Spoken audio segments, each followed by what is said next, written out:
I'm happy to welcome you to the Council of Civil Ukraine, a conference organized by Canadian French Chamber of Commerce. My name is Diman Ishwaranka, and I'm serve as the Strategic Director at RWI. I've been working for the U.S. for 15 years, and I'm really happy, and it's a big honor to moderate that panel tonight. I thought it will be more than just an panel, but energized and energetic panel. So please join me here as we all know that energy sector status as the backbone of the economy's progress, try to teach inspiring innovation and shaping the daily lives of billions, and Ukraine is not exception. Our discussion and presentation today will be forward-looking, concentrating on the future. Today's speakers are not only prominent entrepreneurs, but also visionaries who are developing Ukrainian renewable energy against all odds. And of course, they have ambitious strategic plans for the future with impressive investment projects and opportunities in Ukraine. Today, we'll explore the vast potential of renewable energy in Ukraine, emphasizing solar, wind power, battery storage, and hydrogen. I believe that each of you present here today will find valuable information, whether you are an investor looking into investment opportunities, a developer, or part engineering company. I'm sure you will find great insight from our speakers, which hopefully will be converted into business opportunities. Given our timing was 1 hour, we will be making to clock the Q&A session, so I encourage all of you to reach out to our speakers after this panel dance during the networking session. Now, I would like to introduce our first speaker. Ladies and gentlemen, I'm thrilled to welcome our esteemed first speaker, Ms. Nadia Petruchenko. As the co-founder and chief business officer of SVP Development Ukraine, Nadia has been the driving force in the renewable energy landscape of Ukraine. Her leadership has led to the successful construction of significant renewable energy projects, including over 100 megawatts of assets and crucial high-voltage infrastructure work in Eastern Europe. Ukraine. Nadia's work is not just about the numbers, it's about the impact. She has played an important role in restoring vital energy infrastructure, bringing light and power to communities in need. Now she's steering her company towards groundbreaking energy storage system projects, shaping a sustainable and resilient energy future of Ukraine. Nadia and her team are currently focused on innovative energy storage system projects with a combined capacity of 268 megawatts, which promise to revolutionize the country and the landscapes. Recently, the company boasts an impressive 1.6 gigawatt pipeline featuring solar photovoltaic, wind power plant, and energy storage system. Today, Nadia is here to share a journey and vision in her presentation as we development in Ukraine, our journey to reshape Ukraine's energy landscape. It's an honor to have her with us. Please join me in giving a warm welcome, Ms. Nadia Petruchenko.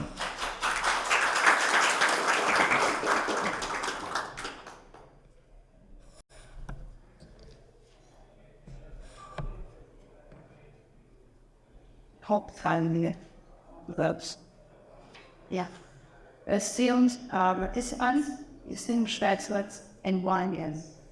Today, as a stand employer, I'm filled with a deep sense of pride, proud to represent Ukraine, a country with a millennia-old history, where the spirit of freedom resonates in our hearts. Our nation journey, fighting for the rights of freedom and independence on over 2 years, exemplifies our unwavering resolve and zeal. Our company, as can be developed in Ukraine, embodies the spirit. Founded in 2019, we quickly proved ourselves by receiving the prestigious award for the best solar projects in Eastern Europe in our debut year. With each passing year, we broaden our horizons. During our first year, alongside with development, we started the establishment of energy facilities in Ukraine, a significant step in our growth. In 2020, we established equipment on maintenance and services, energy facilities in Ukraine, further enhancing our potential. We are a full-cycle energy company, a team of highly skilled professionals with expertise in all aspects of renewable energy and energy in the large sector. We offer comprehensive energy solutions for project development to construction and operation. Currently, we are the key developer in Ukraine, which has promising pipeline of more than 1.6 gigawatts capacity and includes solar, wind, and battery storage systems.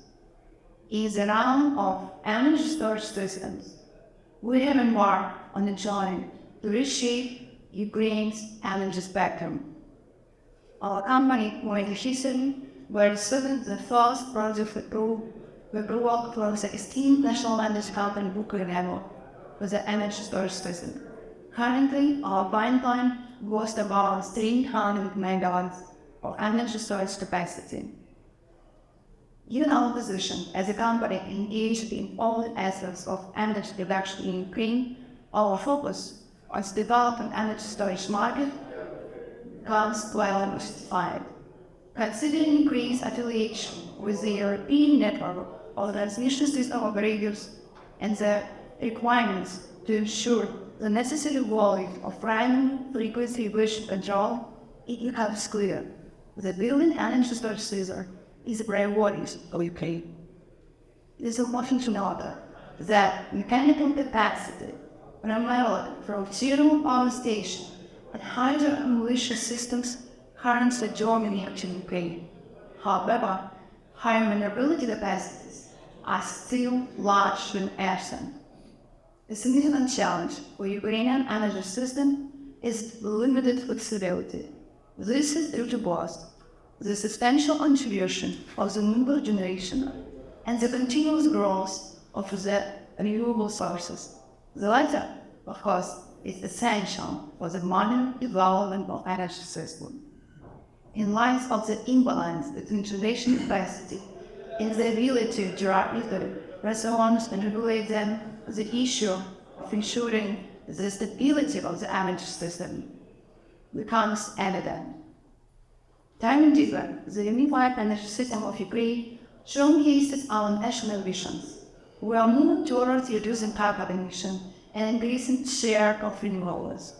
Our mission is to cater to this demand, ensuring seamless energy distribution to every Ukrainian household and industry.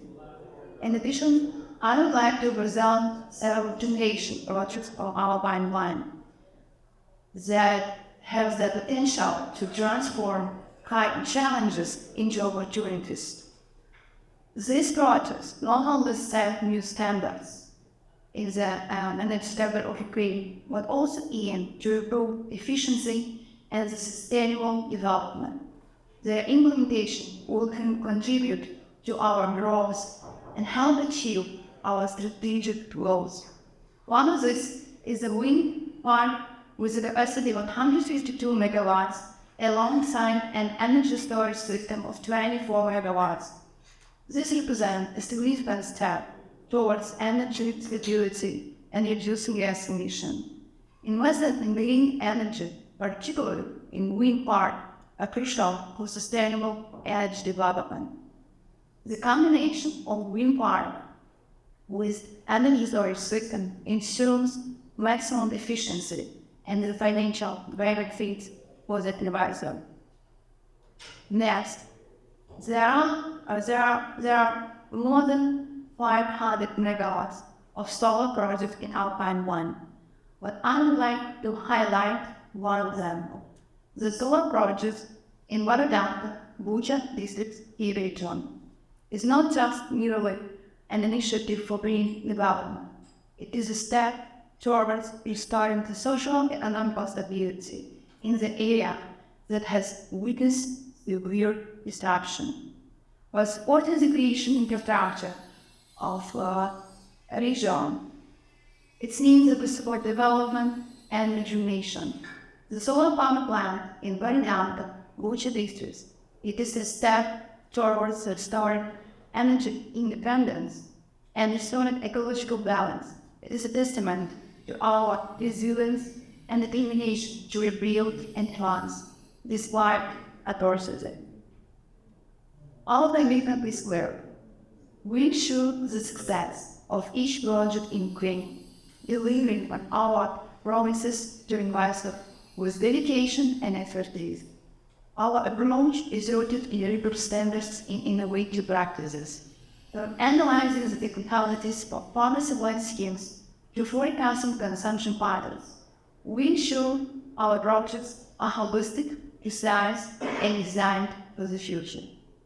Our collaboration with world-leading partners is testament to our commitment to excellence. Esteemed guests, the energy landscape of Ukraine is evolving at rapid pace. In this dynamic scenario, we as a development campaign pledge to usher in a future of reliability, innovation, and sustainability. But we cannot walk this path alone. We envision a future held by collaboration, open dialogue, and shared objectives. Your presence here is not just a testament to your interests, it is a beacon of hope for forging stronger ties. I urge each of you to consider supporting Ukraine and its market. And I hope you consider our organization while looking to the soul. Thanks for your attention, trust, and shared destiny. Slava Ukraini!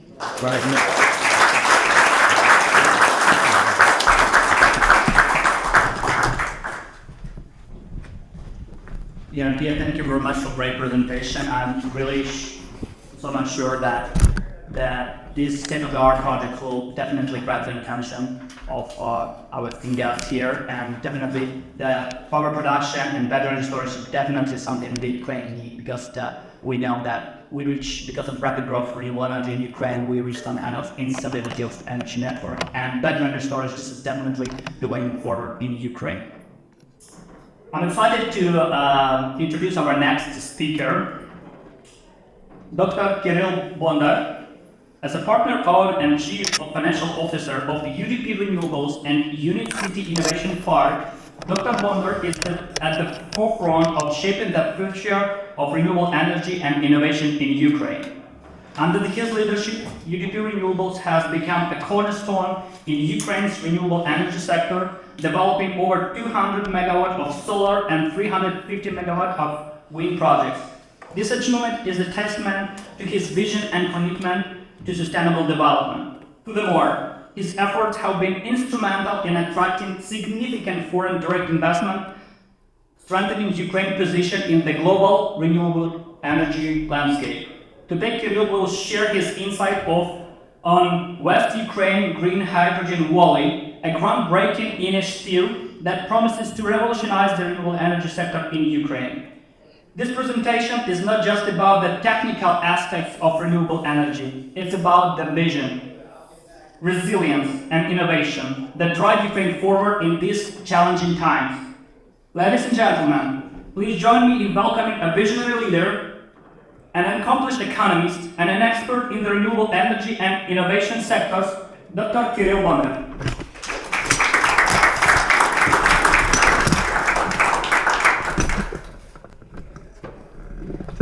Lena, thank you so much. I never heard so many words about myself even from my mom. So I'm so proud and shy. I hope you're not sleeping because it's almost 6, and I will try not to be very boring as well. Okay, let me try this. It's kind of 5 buttons. Which one should? Okay. Yes, my name is Kirill. I had a banking career with Citibank. It was boring. I was working for the government. It was dangerous in Ukraine. And now I'm working for the last 6 years for the private equity. It was a company called New Future. It's a kind of holding company, and we have a number of businesses in Ukraine. And we're doing business in Ukraine for the last, I would say, 25 years. And it's always been a fascinating, interesting, and unforgettable journey. So our core business, we came from development. So we built about 4 million square meters of real estate, commercial and residential mainly. And we also have an innovation park, as Dmitry mentioned, where we're trying to collect an ecosystem for Ukrainian talents in the company so they will become more successful on a global tech scene.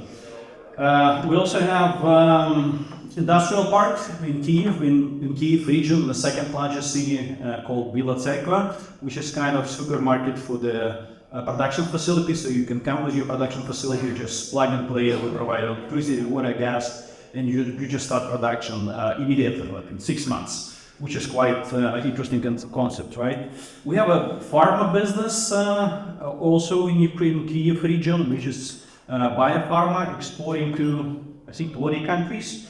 And I think we've been losing money constantly in this country for the last decades because of certain reasons. I mean, we've been working hard adding assets to our portfolio, and all our bankers from IFC and from Black Sea Trade and Development Bank, they know us well, and they know we're losing capitalization. And the only reason I think is not because of us, or because of the country is not moving in a direction we would like it to move. So the trade rating of Ukraine now is CC. So if you multiply our EBITDA on the whole CC, you get almost nothing.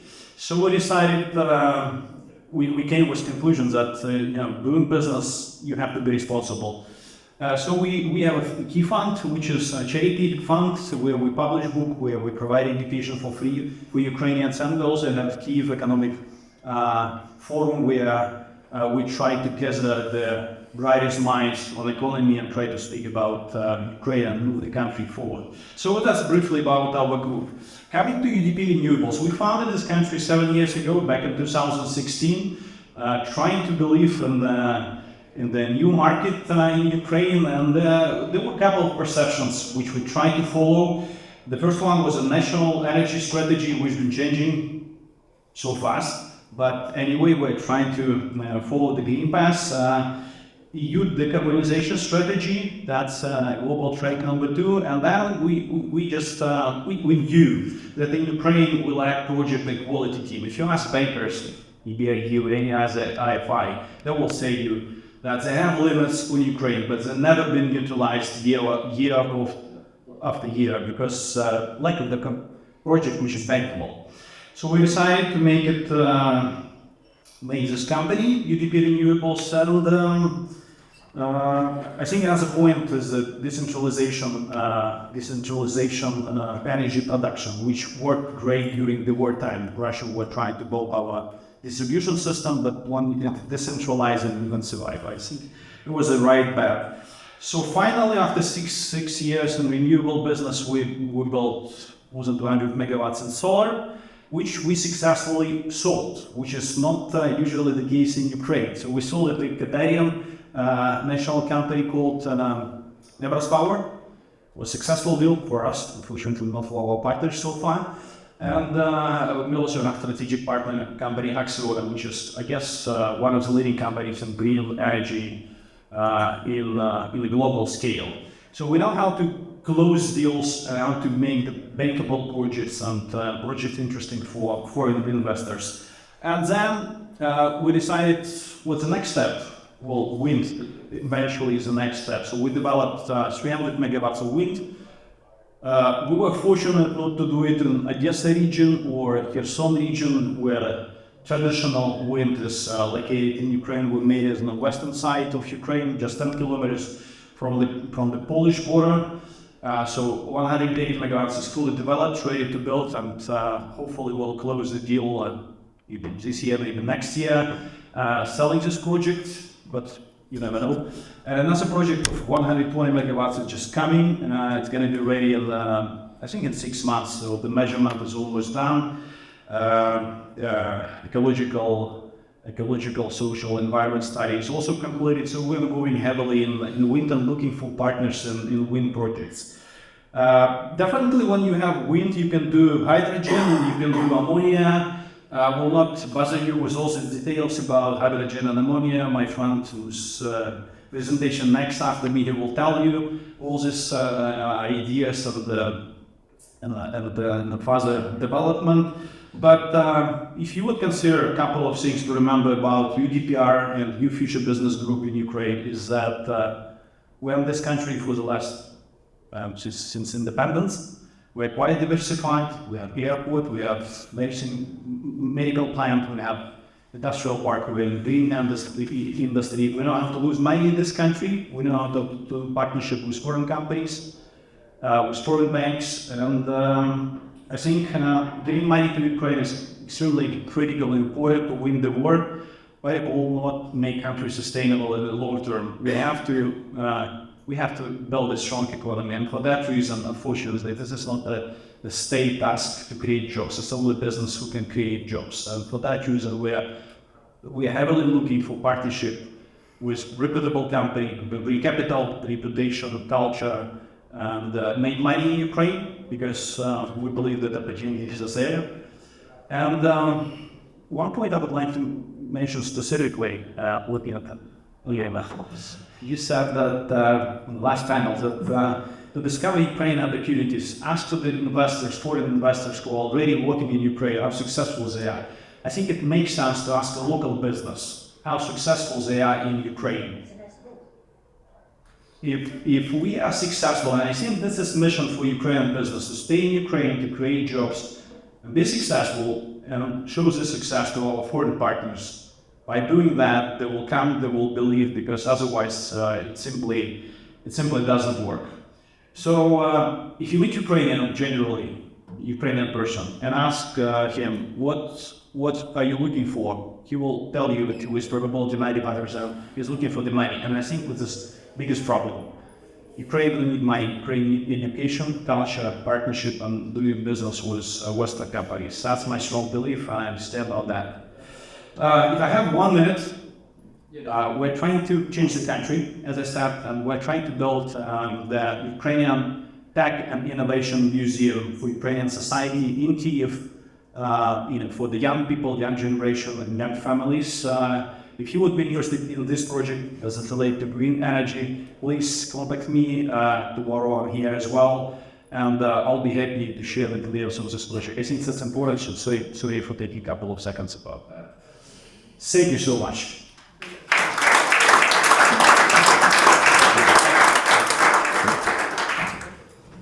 Thank you very much for the great presentation, Kirill. And I really would like to, maybe I don't have a right to do this, but I'm inviting you next time you will be in Ukraine, and hopefully it will be rather soon and later, to visit Unit City Innovation Parks in Kyiv.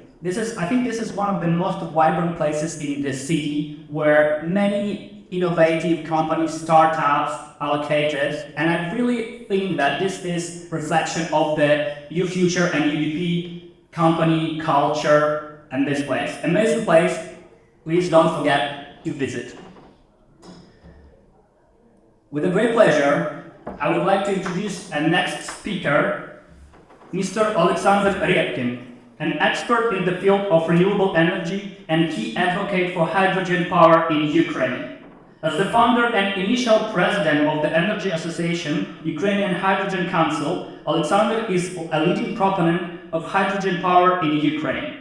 With over a decade of experience, Alexander's expertise in the development and promotion of hydrogen energy is unparalleled. His negotiations and collaborations with European Union countries, particularly in transporting green hydrogen from Ukraine to Europe, have marked significant milestones in the energy sector. Now I want to share a little secret with you. Alexander's journey with hydrogen has a personal chapter that many might not know about. It's about his experience in Canada, significantly influenced and ignited his interest in hydrogen power. Perhaps he will share this story today with you. If not, feel free to ask him after the session ends.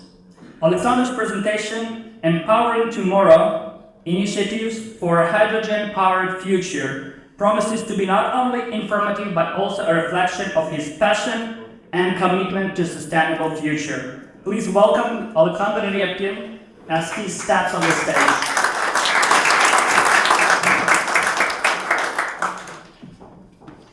Thank you very much, dear colleagues. Thank you for having me here. And of course, knowing all the secrets make me a little bit confused, but nevertheless, hydrogen in Ukraine definitely starts in Canada. It was 6 years ago. But I want to draw your attention next to my presentation and answering a lot of questions, which is very interesting. But the first, why Ukraine? Here on the slide you can see the potential of renewable energy in Ukraine. We have a rather comprehensive study, and it was done by the National Academy of Science Institute of Renewable Energy and then confirmed by IRENA and the European Commission. And we can see the regions, different regions of Ukraine and the potential in sun and wind. Mostly these two energy sources are sources for production of hydrogen, because in Ukraine the geographical position looks like you cannot use only one, and combination of both solar and wind will provide the maximum operational hour of electrolyzer and give you as much hydrogen as it can be. So on green map you can see the potential of production of hydrogen. Of course, our numbers are extremely big, and we can say only that it's absolutely optimistic scenario, ideal scenario, which is like a mathematical model. But linking 1/10 of this will bring Ukraine as a leader and a strategic partner for European Union for new energy source. Why we speak about hydrogen valleys? Because hydrogen valleys, it's absolutely excellent project for developing hydrogen in the whole world. Because hydrogen valley, it's not for particular hydrogen project, for production or for transportation. Hydrogen valley, it's a whole value chain for hydrogen, and this is a multiplication effect for the territory on which hydrogen will be produced. I want to show on this slide that Ukraine has two hydrogen valley. When we confirmed second hydrogen valley, unfortunately it is still not updated on a global map of hydrogen valleys, but I think that it will be very soon. And we have two official hydrogen valley on next generation European Union hydrogen valley platform. And Canada has also joined this initiative and has hydrogen valleys. Hydrogen valleys bring the most value for the territory and affect the economy most than any other particular single hydrogen or renewable project. Now I want to draw your attention to ammonia. It's a derivative for hydrogen, and the ammonia market is already formed. And Ukraine has an absolutely brilliant infrastructure for shipping ammonia, and all our terminals for ammonia works for at least 5% of world market of ammonia in past before the war. And this ammonia was produced in Russia. So it's time to change it. We still have infrastructure, and we have absolutely brilliant possibility to produce ammonia, green ammonia, which will be used for production of fertilizer, for fuel for ships, and in the chemistry. And what makes Ukraine unique for European Union? Of course, hydrogen transportation is a big issue. And now I want to show you that there is a project which combines 4 countries, and this is why international cooperation is very important. And under group of G7, this work is already have been started 2 years ago. And now we can see already confirmed route for existing gas pipeline, which will be refurbished for transportation of pure hydrogen. We can see here Germany Czech Republic, Slovakia, and Ukraine. And according to this project, it's a route only 1,200 kilometers, and now crucial moment, transportation of 1 kilo of hydrogen for this length, for this distance, will be cost only 10 euro cent or 15 euro cent. And it means that there is no any competitor to this price for delivering hydrogen to the demand of European Union customer. What is also interesting in Ukraine, it's during this year was started 3 initiatives for R&D. And we can say that 2 institutes launched a program for students on the base of Toyota Mirai and showing the technology of using hydrogen in transport. And the first slide on the top, you can see some stand for hydrogen which will be used for heating houses. And I think that R&D in this direction also can be supported by government of Canada, by Canadian companies, and bring the new extremely big market in Ukraine, because now we have a tendency for decentralization and resilience for supplying heat to our customer because of the threat which we have now. And of course I want to mention international cooperation. Everything what was mentioned is due to European cooperation till now, and we definitely will work to make one more circle, Ukraine-Canada, because in Canada we can definitely find a lot of opportunities which will help Ukraine to recover, which will help Ukraine to realize all the plan which is signed in European hydrogen strategy, in memorandum of understanding between European Union and Ukraine for strategic partnership in renewable gases. And of course, you know about conferences which have been held all over the Europe, and I think next year it will same all over the world for Ukraine recovery. And the first conference was held in London this year in summer, and after this conference it was launched Ukraine Energy Initiative. And this is a platform on which you can definitely choose all, or definitely find all information about energy transformation of Ukraine, which is supported by different government, firstly G7 and of course Ukraine. So this is a platform on which you can find any project in energy transformation.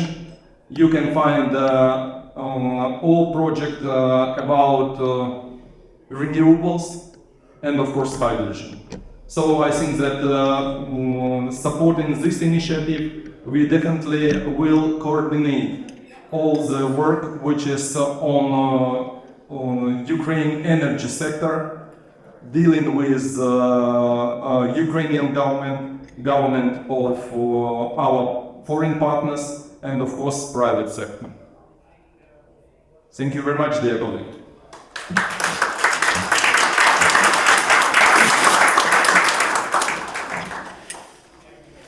In Ukraine, when someone says word hydrogen, the next person name who's come to my mind is Alexander Vektin.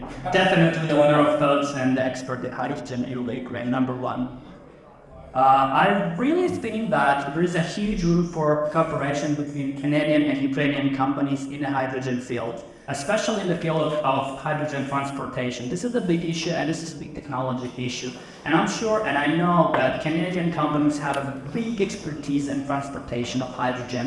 And please look into Ukraine, cooperate with Ukrainian companies, and let's move this industry forward together. I'm excited to introduce our next speaker, Dr. Yaroslav Kryl, the CEO of Hydrogen Ukraine LLC. Since taking the helm in 2021, Dr. Kryl has played a crucial role in ushering hydrogen industry into the forefront of Ukrainian landscape. Dr. Kryl brings to the table a rich background in enterprise economics, civil engineering, and architecture, coupled with a Master of Public Administration.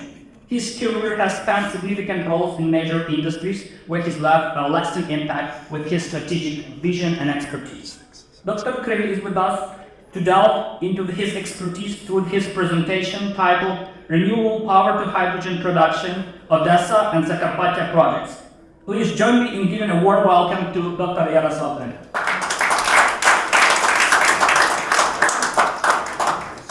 And my last comment, maybe the last, but maybe the first in hydrogen in Ukraine. Thank you everyone, good evening, and it's a big pleasure to be here and to introduce myself and our company. So, in our portfolio, two hydrogen projects which are under development. First, it's project in Zakarpattia region near the city of Uzhhorod.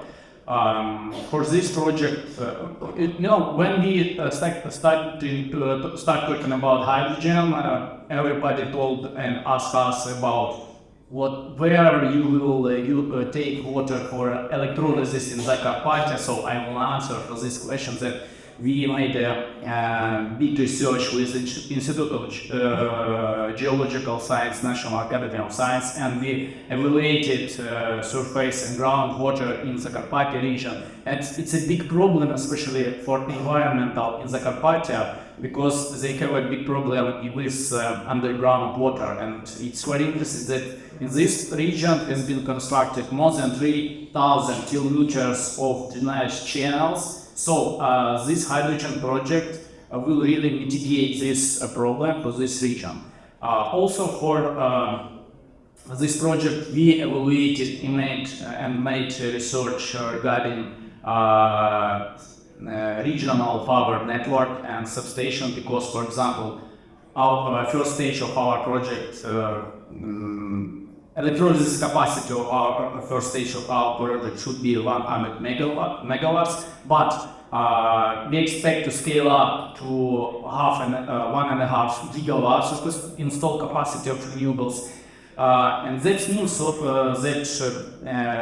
renewables facilities for electrolysis should be about twice more, and we should construct such renewables in nearest regions. So for this reason, we evaluated this power networks for supplying renewable energy from nearest regions to Zakarpattia. And Alexander has already mentioned the best route for delivering hydrogen to European market, and last week we start discussing and I think in nearest months will be created some like project and working group with representatives of TSO operators from Czech Republic, Ukraine TSO operator, Slovakia and Germany. And last week we had a first meeting with Czech representatives in our office and team. So it's next month we will start working on it. So our second project, it's our Flagman project. It's located in the southern part of Odessa region near the city of Reni. This project has been certified by Mission Innovation and Clean Hydrogen Partnerships, like a global Flagman hydrogen project, and you can find this project on the global Hydrogen Valley platform. What means this certification? It means that our approach of developing Hydrogen Valley projects fit for, and we use the right approach. But to achieve this certification, we performed a lot of works. We made a brief feasibility study of electrolysis production.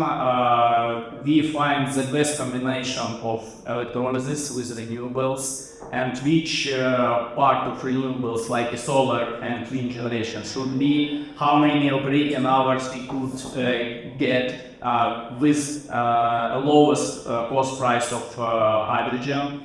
Also, we calculated several options of hydrogen transportation. I can tell that the most cheapest way it's definitely hydrogen pipeline, but to be feasible, installed capacity of electrolysis should start from 1 gigawatts of electrolysis. And that's why we calculated several different options and how to transport the hydrogen using ISO containers in several options like liquefied hydrogen and compressed hydrogen. Up to the brewer to possible takers in Germany or Austria. Also, we made research with the Institute of Geological Science, National Academy of Science regarding water resources. And this year we finalized our wind measurement campaign and performed energy yield assessment and layer design for wind farm for producing electricity and supplying it to the electrolysis plant. Next year we will start comprehensive feasibility study for this project. It should be really huge and deep research. Why? Because this comprehensive feasibility study will consist of 4 options. First is definitely a feasibility study for hydrogen production plant. But you know, when we talk about hydrogen is a raw material, for example, for ammonia, which used for fertilizers production, for methanol.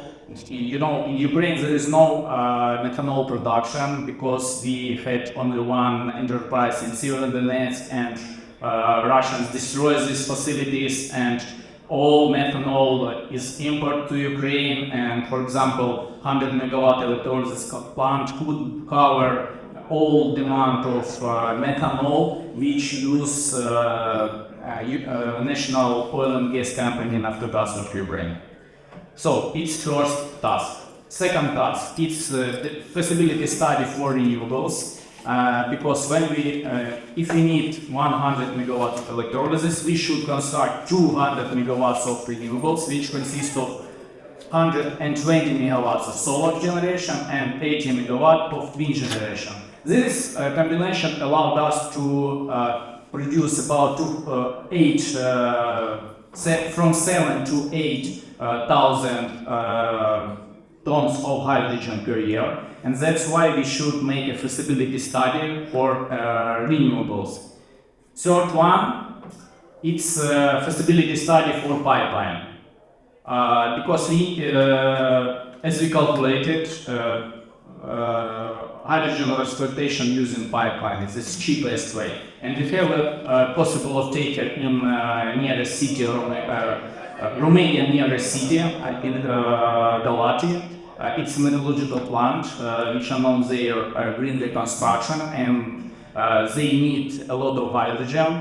If we equal to installed electrolysis capacity, it's almost 2 gigawatts of electrolysis, but it's first stages of our project allowed us to create 100 megawatts of electrolysis.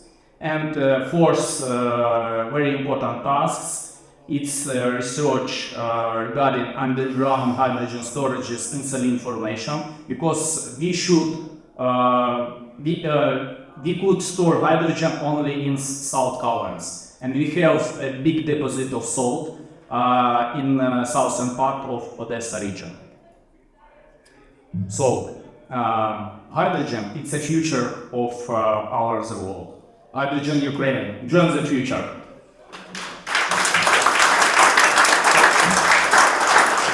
Thank you very much, Yaroslav, for a great presentation. As you see, a lot of going on in Ukraine and development in hydrogen fields. So just join the team. Our next speaker, Nikita Vishnevsky, authorized representative of national power company Ukrenergo, manager dispatch and operations at Rodon Energy Solutions, and representative of the Energize Ukraine project, a project initiated and operated by Ukrainian World Congress. Mr. Vishnevsky is here to share his insight on building a resilient power grid in Ukraine as an international non-for-profit organization. Let's give a warm welcome to Nikita. Thank you very much for this introduction. Thank you to all of you that comes and wait until this presentation because I understand that it's deeply needed. So I try to make my presentation brief as possible and the most informative. And if you allow, I will start. But few things. So my presentation will be dedicated to building a very solid power grid in Ukraine, and I'm here as a representative of transmission system operator Breakout, and also as a representative of project Energize of Ukraine and the Ukrainian World Congress. And here should be started some video. I understand that all of you who comes from Ukraine, they're familiar with this situation, not only by videos, but I hope that here also present people from Canada who may be not familiar with reality of Ukrainian life. I apologize, can you start the video from flashcard manually? Because it should be started, but unfortunately not. Let's think. Thank you.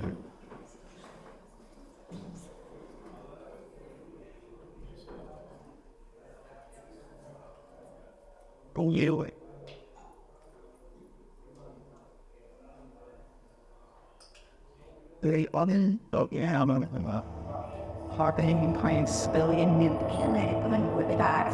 How planet here into we don't Late residents and peace there. 10 million Ukrainians are without power after Russia's latest missiles attack. Structure of diets continues to start video ways and the needs of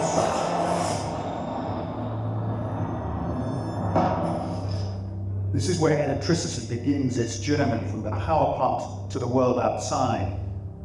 The first links in a complex chain. Since October, Moscow has been working systematically to sever those links, to break the system into pieces, to break the will of people. Russia's assault has brought death and darkness to Ukraine's cities. The nights are long and cold, the power cuts frequent. The whole nation plunged into a world of adjustments. And while the country waits, it simply codes. City streets echoing to the sound of generators. But mobile phones lighting the way. Life somehow continuing. And the mountain says that Ukraine has, for now, weathered the storm. This battle is finally a balance between Russia's ability to inflict damage and Ukraine's efforts to repair it, to give people just enough power to get by. Russia thought it would break Ukraine, but its DNA isn't working. Half the grid may be in tatters, but in helmets and Boryana, these men are keeping it alive. The war's terrible cost is evident wherever you look. The sacrifices can be immense. The power, the lifeblood of a nation, still reaches across the land.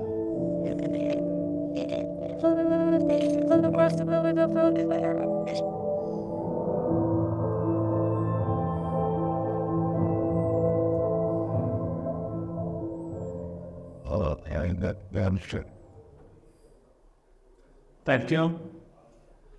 So I will continue. And as you see from the videos, it's just small part of all available materials, not all of them published during the war, but it will be a lot of equipment of transmission system operators were damaged during these attacks. And of course, for summer period, the winter and autumn, a lot of these damages got replaced or refurbished in any manner. But from previous times, the information that more than 40% of the people, the transmission system operator, were damaged. And that's one, this is like one of main direction which we try to focus. It's gathered of different type of equipment which is necessary for transmission system operator. Second issue, it's our population and people who also hurt by these damages because of blackouts, and of course I thought that this winter we are better prepared in sense of defense, in sense of readiness of our team and people to let's say remove damages as soon as possible, repair them and so on, but also our enemy also prepared for this winter, and in accordance to published by intelligence data, over than 800 missiles already prepared, and they're just waiting for time when temperature will be low to make these missiles as effective as possible.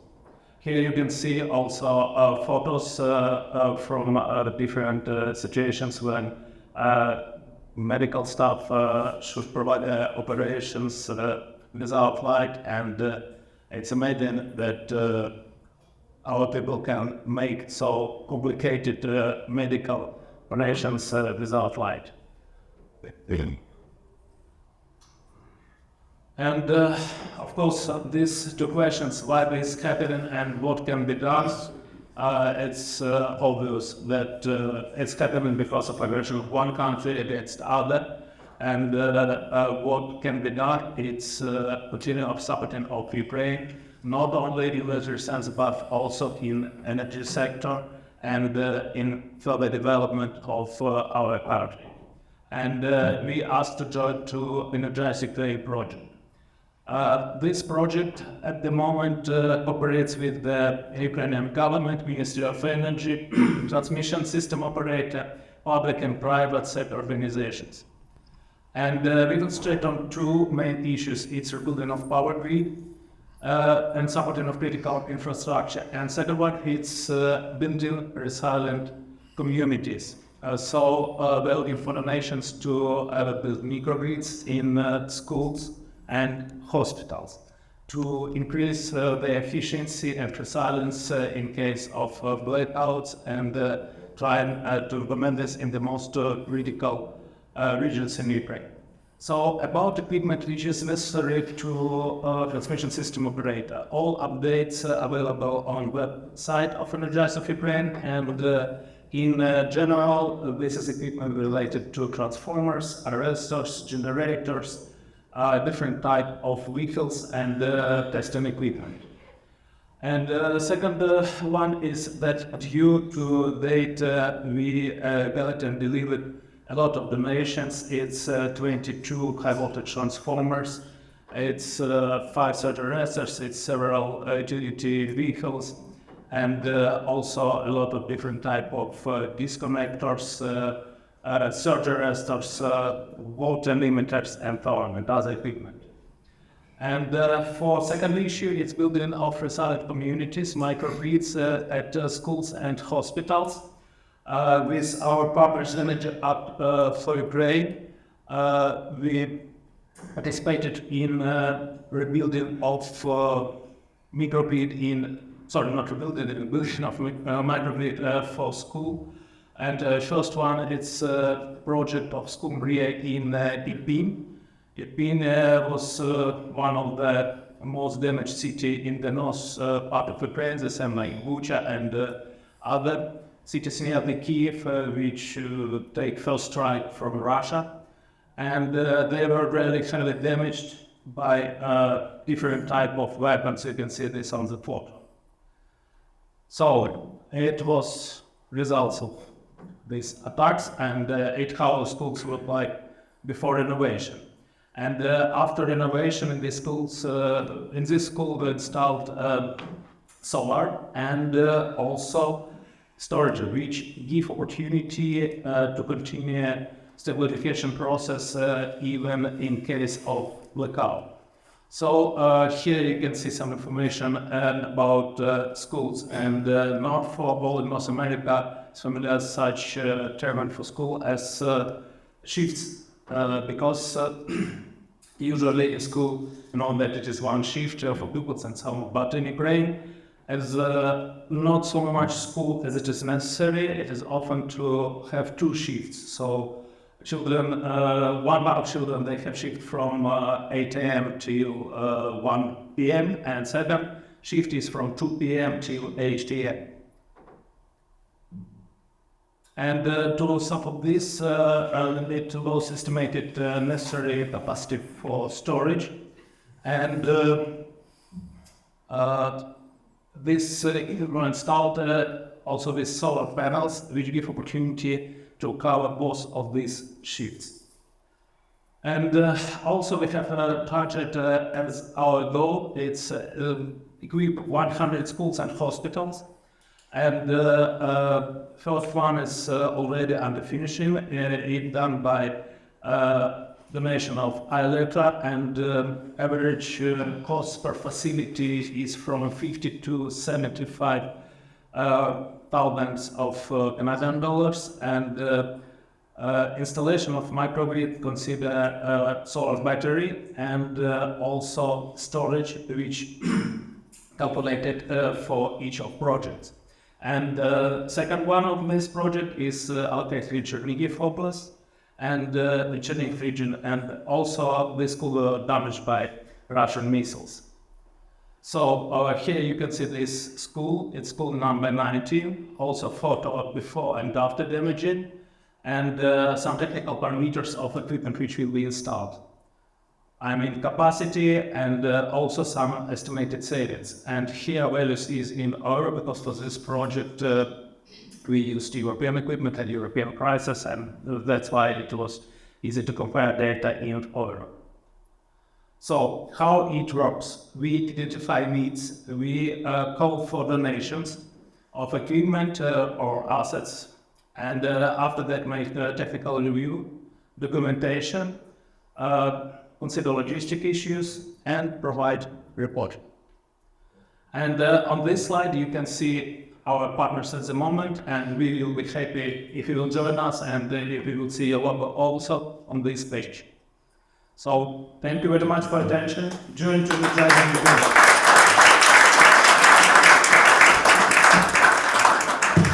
Nikita, thank you very much for presenting such an important project for Ukraine. Yes, Ukraine needs your support. Ukraine needs your support in so many sectors, especially in the energy field.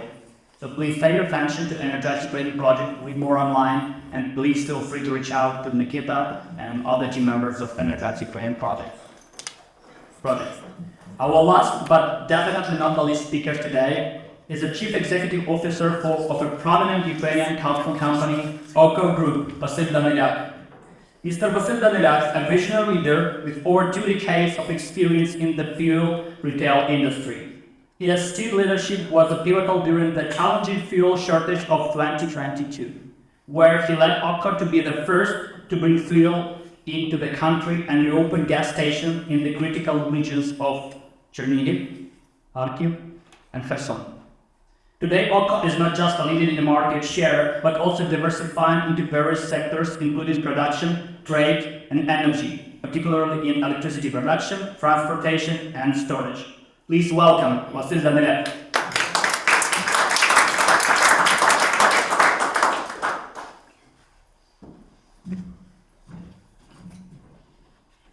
Good evening, ladies and gentlemen. Let me, other than this guy, what we are doing here on this summit, because we are all distribution company and everybody here probably in Ukraine, very well like our station.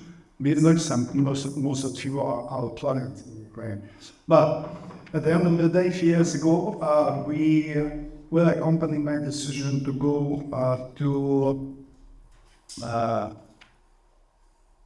something.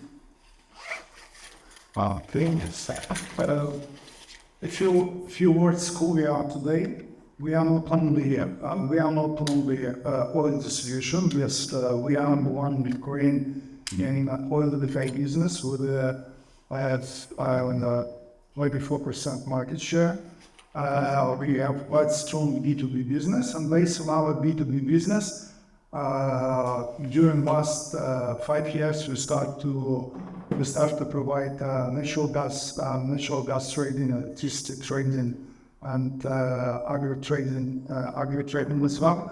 And based on our B2B team, we are looking for the opportunity in different type of our B2B trading activity to create vertical integration with our business and support our existing trading.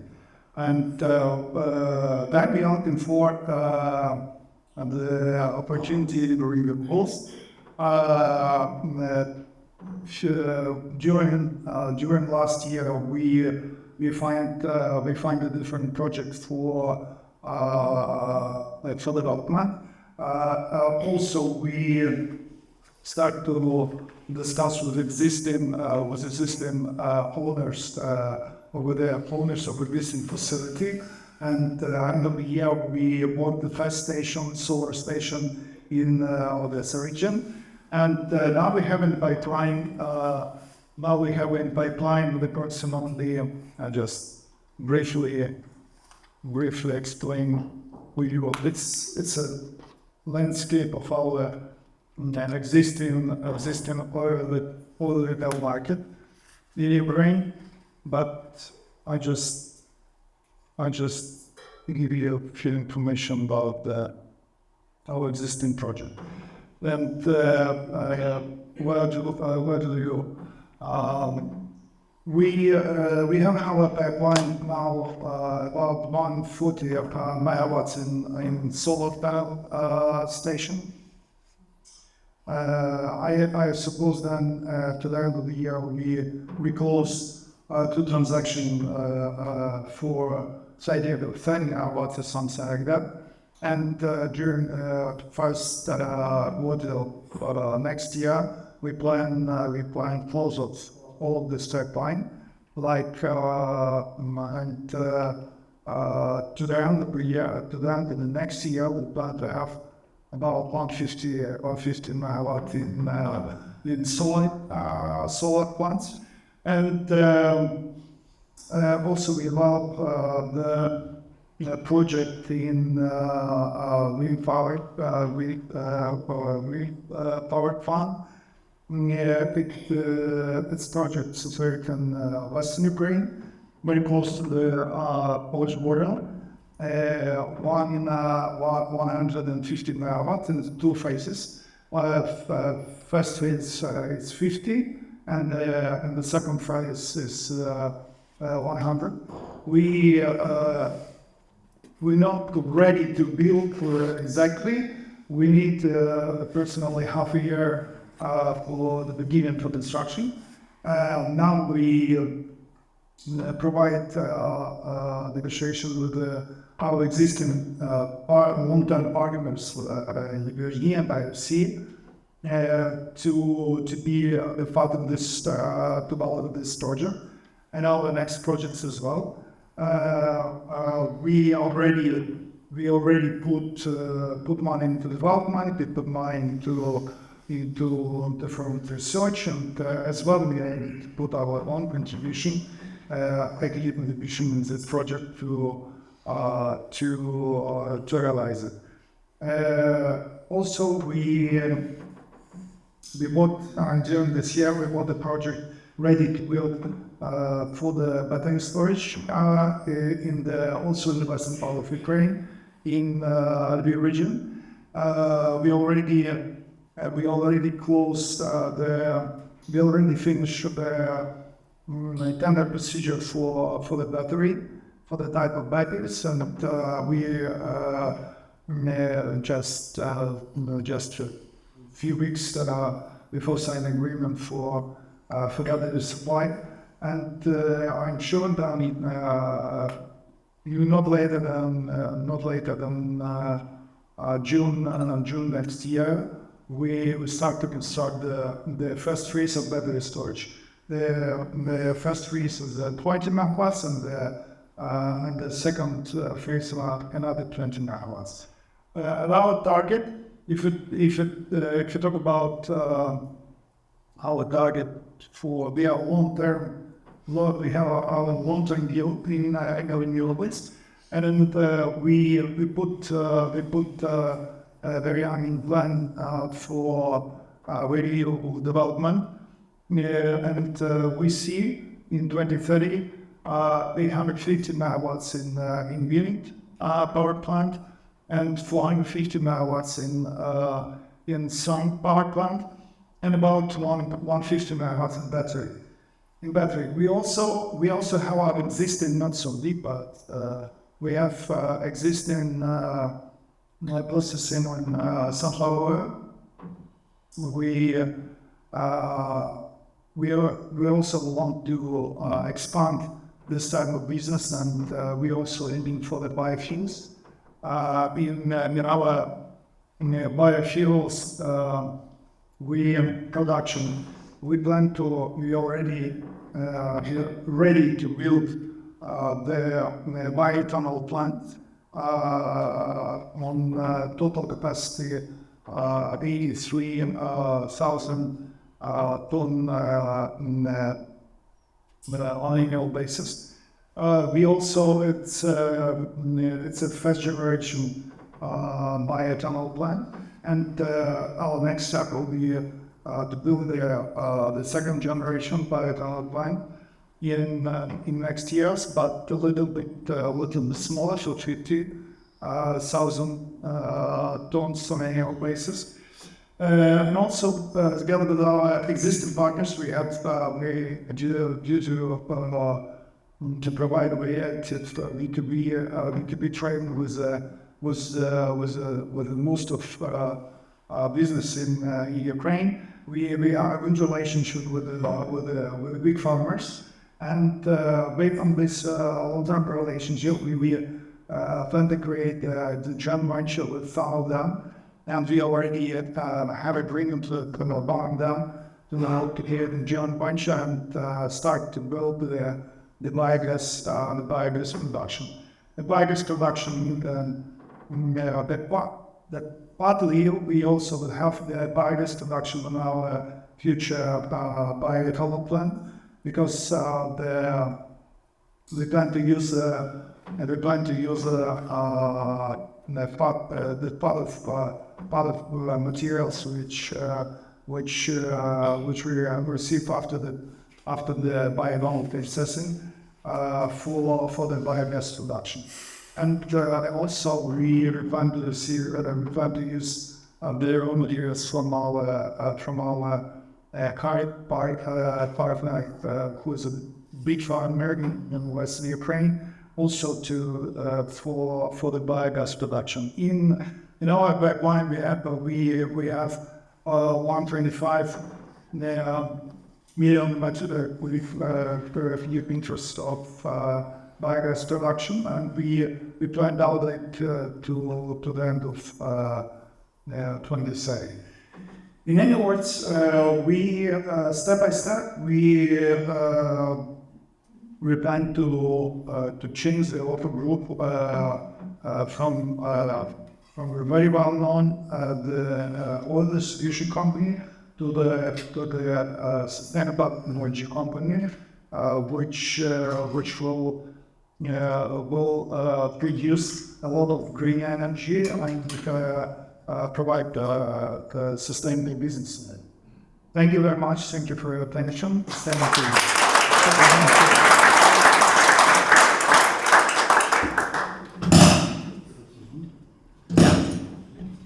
Definitely one of the most recognizable and reputable company in Ukraine. And thank you, Vasil, for sharing amazing information about your projects in renewable energy and biofuel. Thank you very much. At this stage, I would like to thank all our speakers tonight and for their insightful presentation. I would like to also thank you for being so disciplined and well-organized speakers. You were very helpful. It was a great pleasure to work with you together. I also would like to extend my special words of appreciation to Canada-Ukraine Chamber of Commerce, who organizing its amazing events. Special thanks for President of CECC, Zenon Potichny,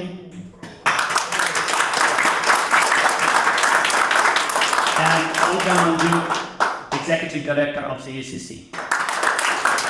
And of course, all the team who was working on the event. I would like to remind everyone that you can meet our speakers after this session ends to discuss any question you may have. Thank you very much for your attention, and let's rebuild Ukraine together. Thank you.